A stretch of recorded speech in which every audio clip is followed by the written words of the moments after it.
what jumps out to me right here really quick is how quickly Mordecai gets on this. He didn't give this much time. He right away started doing this, made a record of what happened, sending it out to all of these people so they understood what God did for his people, so that future generations, it talks about, would understand. It wasn't about them as so much as it was about those that came next would understand God, would remember what he did so that they could have that strong foundation in him.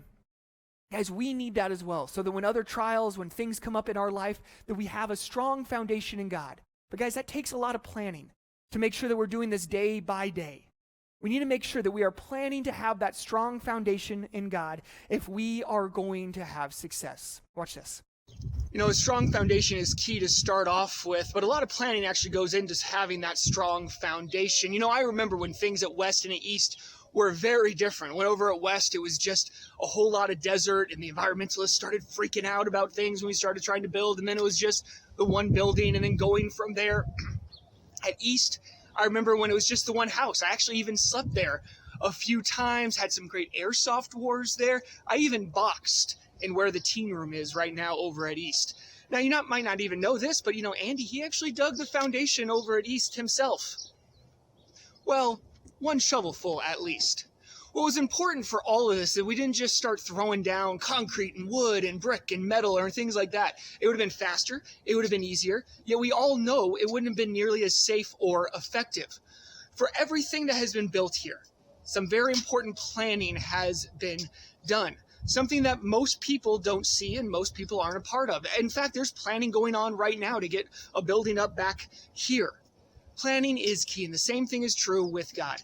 Not a single one of us knows what our future holds. It is amazing how quickly things can get completely thrown out of sorts in life when different things start coming our way. While that is the case, we can know things that are going to help us prepare for what comes our way when we just get thrown for a loop. It all starts with God. In Luke 16:10, it says, "The one who is faithful in little things is also faithful in much. The one who is unrighteous in very little things is also unrighteous in much." We prepare our foundation day after day. And all those little things that we decide that we are going to follow God.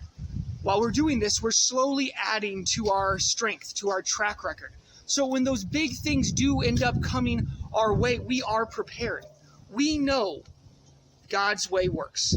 This isn't something that just happens by accident. We have to choose to do this every day, making sure that we are choosing God, choosing to be his kid, choosing to remember what he has done for us in the past and what he promises to do for us in the future.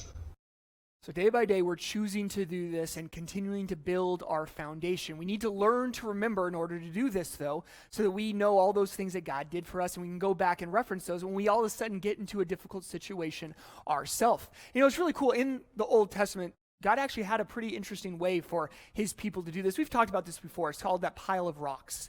This idea that they would be able to have something to remind them what God had done for them in the past. I want to read you a couple of the verses about this. In Genesis 31:52, it says, "This pile of rocks and this rock set on end will remind us of our agreement." Joshua 4:2-3 says, "Tell one man from each of the 12 tribes to pick up a large rock from where the priests are standing. Then have the men set up those rocks as a monument at the place where you camp tonight." And then a little later in Joshua, "Someday your children will ask, 'Why are these rocks here?'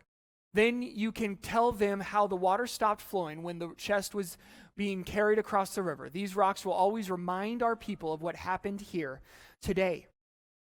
They understood that in order to have a great foundation, they needed to make sure they remembered what God did. And they did this through this pile of rocks. And we've talked about the importance of us today, kind of remembering God, having our own personal pile of rocks when it comes to us and our relationship with God in our own lives. Now, luckily, we don't have to go around making piles of rocks everywhere. We can compact it a little bit, right? Get a piece of paper and pen, or maybe on the computer. That's what I do. And you go through, and I have pages and pages of just dates and what happened in my life as that own personal pile of rocks. An account of my life and things that have happened. Because, guys, we understand. We forget. We don't keep those things, even those giant things in life, very clear at times. Guys, I challenge you that if you haven't done this, to go back and actually spend some time and actually go through your life and actually kind of make this account. Remember the things that have happened in your life, good and bad. And it's amazing as you kind of go through this, looking at the things that where you followed God and how that turned out, where you didn't follow God, and you know what, the consequences to that, those different things in life that were so huge and now you don't really think about it. I mean, really, think back and just think over life. Think of those big moments in life that at the moment were as big as it got. It's all you could think about. It's all that you worried about. Those things that were all encompassing, that were so important, that made you so happy, and that now today maybe you don't really even think about anymore. It fades over time.